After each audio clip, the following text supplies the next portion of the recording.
Hello students, welcome to the next part of numericals, and here I am going to explain you the concept first very nicely कि what is angular fringe width. Okay, तो ये सारे question जो है वो angular fringe width वाले questions है, तो थोड़ा समझ लो, बहुत सिंपल सा चीज है, बहुत इजी वाला चीज है, कोई डिफिकल्ट काम नहीं है। ये हमारे दो सोर्स है S1 और S2 स्लिट, ये हमारी स्क्रीन है, ओके और यहां पे इंटरफेरेंस पैटर्न प्रोड्यूस होता है। तो इंटरफेरेंस पैटर्न में सपोज ये ब्राइट है, ओके ये डार्क है, फिर ब्राइट डार्क ब्राइट डार्क, ऐसे पैटर्न बन रहे हैं यहां पे। सोचो ये यहां पे मैंने ड्रॉ किया परपेंडिकुलर बाइसेक्टर, ये डिस्टेंस क्या होता है d, ओके सपोज ये ब्राइट है और ये फर्स्ट ब्राइट है, बाकी सारा उड़ा दो। लेट अस कंसीडर कि ये सेंट्रल ब्राइट है और ये फर्स्ट ब्राइट है, तो ये सेंट्रल ब्राइट और ये फर्स्ट ब्राइट है, ओके तो ये दो सोर्स है S1 और S2, यहां से परपेंडिकुलर बाइसेक्टर ड्रॉ किया, जहां पे वो स्क्रीन पे इंटरसेक्ट करेगा वो हो जाएगा सेंटर बैंड, बराबर है। ये दो स्लिट है S1 S2, दोनों के बीच का distance is small d, okay I have drawn perpendicular bisector where it will cut on the screen, that is central bright. फिर उसके बाद फर्स्ट डार्क आएगा, फिर फर्स्ट ब्राइट आएगा, फिर डार्क आएगा, फिर सेकंड ब्राइट आएगा, ऐसे पैटर्न बनेगा, बराबर। दो ब्राइट बैंड, दो कॉन्जिक्यूटिव ब्राइट बैंड के बीच में जो डिस्टेंस है उसको हम बोलते हैं bandwidth, which you will call it as beta. तो हमने जो बीटा बोला है, या फिर W बोल सकते हो, या फिर आप X बोल सकते हो, ये बैंड विड्थ है। क्या है ये? Band width. What is my band width? Capital X है बच्चों।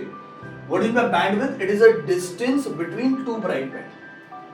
What is band width? It is distance between two bright band. अभी ये दो ब्राइट बैंड के बीच में का जो डिस्टेंस है, वो सेंटर पे जो एंगल बनाया ना, उसको एंगुलर फ्रिंज विड्थ बोलते हैं, एंगुलर बैंड विड्थ बोलते हैं। तो इसको बैंड विड्थ और फ्रिंज विड्थ बोलते हैं। और ये जो बैंड विड्थ सेंटर में जो एंगल बनेगा, that is theta, that is angular fringe width.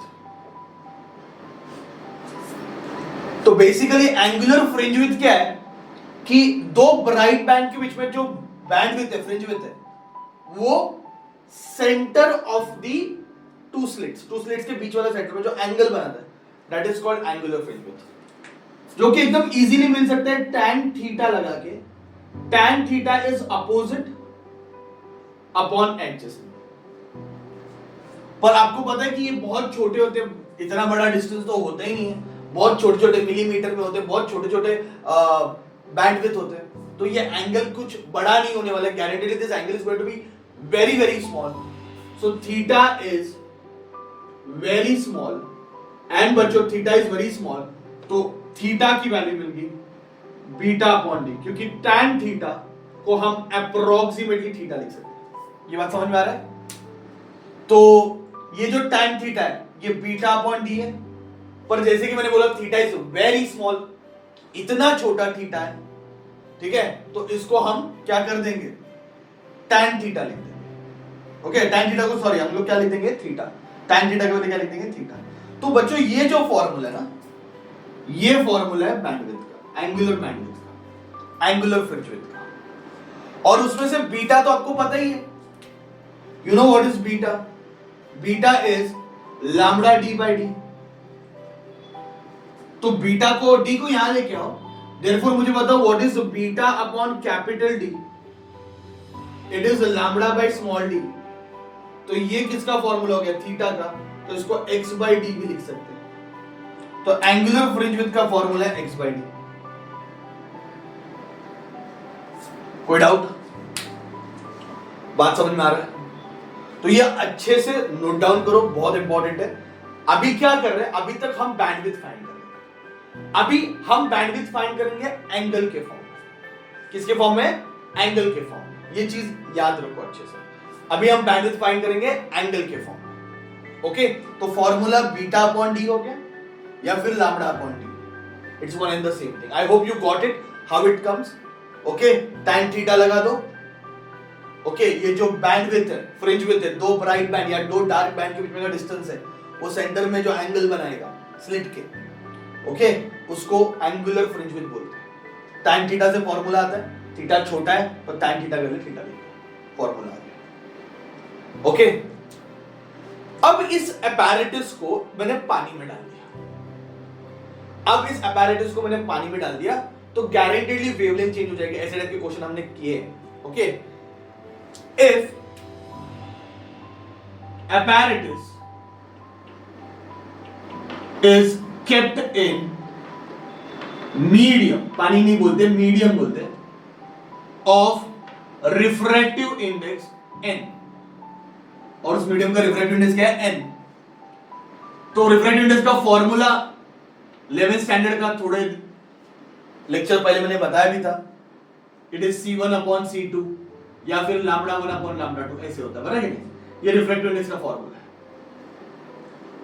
वहां पे 1 ये हमने एयर के लिए यूज किया या फिर वैक्यूम के लिए यूज करते हैं,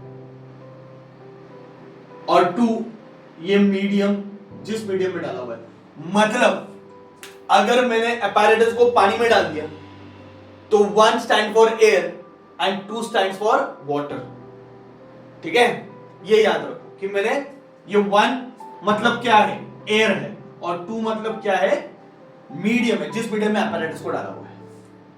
तो मुझे बताओ रिफ्रैक्टिव इंडेक्स का formula, it is wavelength in air upon wavelength in medium, let us say lambda dash. Let lambda dash be wavelength in medium. बराबर क्या नहीं?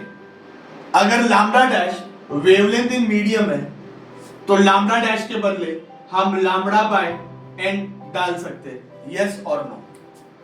lambda dash के लिए क्या डाल सकते हैं, lambda by n।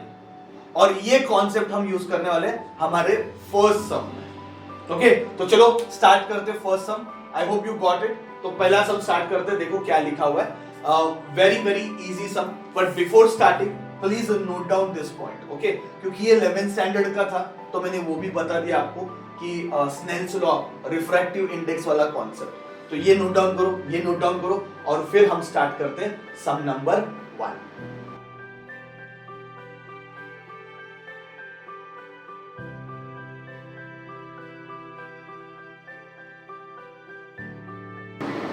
यस, सो सम आप पढ़ सकते हो स्क्रीन पे क्या लिखा हुआ है। एक डबल स्लिट एक्सपेरिमेंट है जिसमें सोडियम लैंप यूज हुआ है and the wavelength of sodium lamp is given 589 nanometre, और उसका एंगुलर सेपरेशन ओके वो दिया हुआ है 0.2 डिग्री। ओके, 0.2 डिग्री दिया हुआ है।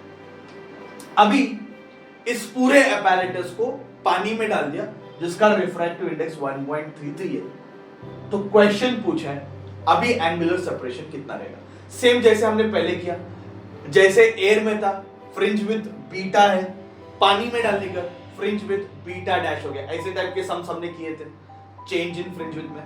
सेम, इसलिए ये इंपॉर्टेंट है। जब ये एयर में था तो एंगुलर फ्रिंज विथ, बीटा में बात नहीं कर रहे, थीटा में बात कर रहे, 0.2 है भाई, इसको पानी में डाला तो अभी एंगुलर फ्रिंज विड्थ कितना हो जाएगा। ठीक है, चलो सिंपल वे में सॉल्व करते हैं। पहला तो मैं इसको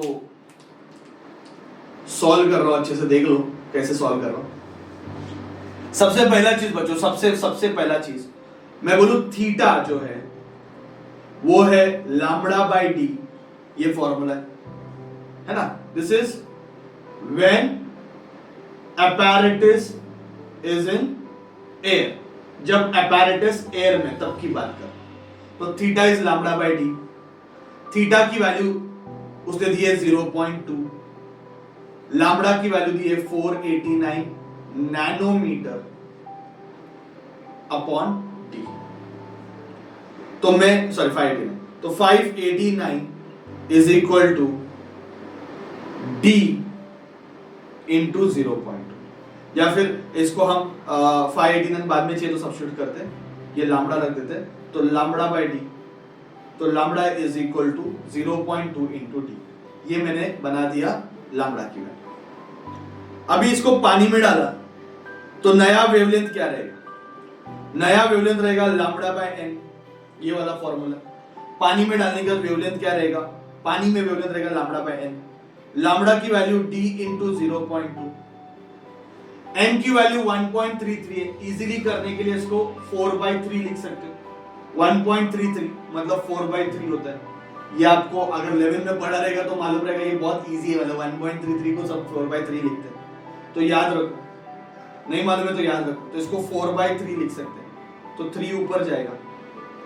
ओके, तो ये हो जाएगा 0.6 अब, मतलब ये सिंपली हो जाएगा लैम्बडा डैश 0.1 और ये 2 1 जा 2 1.5 जा, तो ये हो जाएगा 0.15 डी, 0.15 डी, ये लैम्बडा डैश हो जाएगा 0.15 डी। ओके, हमें तो उसका थीटा फाइंड करना है, एंगुलर सेपरेशन फाइंड करना है। एंगुलर सेपरेशन का फॉर्मूला क्या है, लैम्बडा डैश अपॉन डी। अभी आपने पानी में डाल दिया, सेकंड स्टेप चल रहा है, एयर में लैम्बडा अपॉन डी था, पानी में lambda dash upon D. Lambda dash की वैल्यू हमें कितनी मिली है, 0.15 डी अपॉन डी, डी भी कैंसिल हो गया बच्चों, आंसर है इसका 0.15 डिग्री। ये हो गया एंगुलर सेपरेशन। सो कैलकुलेशन भी बहुत स्मार्टली किया हुआ है और बहुत इजीली इसको किया, टेक्स्ट बुक का समय, तो अच्छे से याद रखो। पहला apparatus एयर में था, तभी ये वेवलेंथ है, फिर apparatus को पानी में डाल दिया, तो नई वेवलेंथ क्या रहेगी, एयर की वेवलेंथ अपॉन रिफ्रैक्टेड रेज। ये नोट करके रखो, ये एक्स्ट्रा आप अच्छे से लिख के रखो, ये सारी चीजें लिख के रखो, ठीक है। तो लैम्बडा की वैल्यू मैंने यहाँ पे सब्स्टिट्यूट कर दी, और मैंने जानबूझ के डी के फॉर्म में रखा हुआ आंसर, डी के फॉर्म में रखा है, ज्यादा लोड नहीं किया मैंने, डी को फाइंड करने की कोशिश नहीं किया। इधर बहुत बच्चे डी फाइंड करने जाएंगे और सब डिफिकल्ट हो जाएगा। मैं डी में, क्योंकि अल्टीमेटली मुझे पता है लास्ट में डी कैंसिल होने वाला है, तो मैंने लैम्बडा डैश का आंसर भी डी में लाया, यहाँ पे वैल्यू सब्स्टिट्यूट कर दिया, डी डी कैंसिल हो गया, आंसर मिल गया, ठीक है। तो एज अ स्मार्ट कैलकुलेशन तुम लोग कर सकते हो, प्रोवाइडेड आपको ये समझा है। ओके, एंगुलर फ्रिंज विड्थ क्या है, बाकी कुछ नहीं, दो फॉर्मूले, ये फॉर्मूला इंपॉर्टेंट है इसका, देखा मैंने, ठीक है। एक काम करते हैं, एक और सम लेते हैं, फिर थोड़ा मुझे लग रहा है कॉन्फिडेंस और बूस्ट अप होगा। ये सब मैंने आपके लिए दिया है, spend time on this, see whether you are getting answer और not. Pause the video, start solving this सम।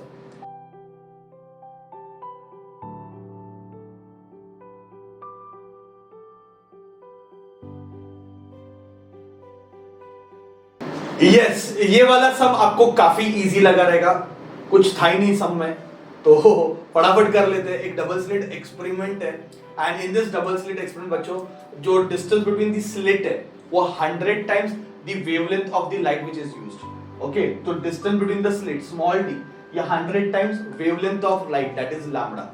ये लिखने को आ गया आपको, चेक करो। सब पहले तो सम सॉल्व किया क्यों, देखो, नहीं तो सम अगर सॉल्व नहीं किया तो रुक जाओ, पहले खुद से सॉल्व करो, फिर यहाँ पे आओ सॉल्यूशन के लिए, ठीक है। Distance between the slit is 100 times that of the wavelength, ये दिया हुआ। तो बोल रहा है भाई एंगुलर सेपरेशन फाइंड कर central maxima and first maxima. अरे सेंट्रल मैक्सिमा मतलब सेंट्रल ब्राइट और फर्स्ट ब्राइट, मतलब क्या, बैंडविड्थ, तो थीटा फाइंड करना है।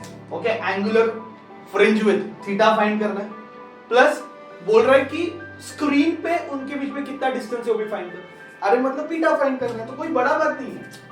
स्क्रीन है, स्लिट है, ये सेंट्रल मैक्सिमा हो गया, ये फर्स्ट मैक्सिमा हो गया, मतलब ये सेंट्रल ब्राइट, ये फर्स्ट ब्राइट, तो इन दोनों के बीच का डिस्टेंस क्या बोलते हैं, बैंडविड्थ। दो ब्राइट के बीच में का डिस्टेंस को क्या बोलते हैं, बैंडविड्थ। ओके, और ये जो है ये angular bandwidth, angular fringe width. तो हमें एंगुलर फ्रिंज विड्थ भी पूछा है, बैंडविड्थ भी पूछा है, दोनों चीज पूछ लिया उसने। ओके, और एक्स्ट्रा चीज क्या दिया है, स्लिट और स्क्रीन के बीच में 50 सेंटीमीटर ऐसे दे दिए। तो सिंपल है यार, सबसे पहले तो थीटा का फॉर्मूला क्या लिखा है, लैम्बडा अपॉन डी। यस और नो, चेक करो, मैंने सारा रब कर दिया, पर आपको पता रहेगा यहाँ पे ये कैपिटल डी है, बराबर नहीं। अगर मैं tan थीटा लगाता हूं तो opposite upon adjacent, tan theta के बदले थीटा लिख सकते हैं, that is beta upon D. ये एक फॉर्मूला मैंने बनाया था, बराबर है। अभी बीटा का फॉर्मूला क्या है, lambda D by D. Beta का formula lambda D by D है, तो कैपिटल डी को इधर लेके आओ, तो beta upon D is equal to lambda by small D. तो बीटा अपॉन डी क्या है? थीटा। तो थीटा की वैल्यू लैम्बडा बाय डी है ना, तो वापस मैंने डिराइव किया, चलो प्रैक्टिस के लिए। तो थीटा की वैल्यू क्या है? Lambda by d. डी की वैल्यू यहां पे सब्स्टिट्यूट करो, तो lambda upon 100 lambda, lambda cancel, answer 0.01 radian. Okay, तो ये आ गया थीटा। अभी हमें पूछ रहे हैं भाई फाइंड कर बीटा, तो बीटा का फॉर्मूला क्या है? Lambda d by d. उसमें से लैम्बडा बाय डी मतलब अपना थीटा होता है, तो theta into capital D. Theta की वैल्यू 0.01 है और कैपिटल डी कितना है? 50 सेंटीमीटर है, तो मल्टीप्लाई करो, आंसर कितना आएगा? 0.5 सेंटीमीटर। तो ये हो गया हमारा सम कंप्लीट। ठीक है, तो आई hope you enjoyed, I hope you understood angular fringe width के सम। चिंदी सम है यार, मतलब सबसे इजी वाले सम है, टेंशन नहीं लेने का, लोड नहीं लेने का, अलग से पढ़ने का। डिस्क्रिप्शन में बहुत सारे सम्स दिए सेम टाइप के, start solving and start enjoying. Thank you very much my dear students.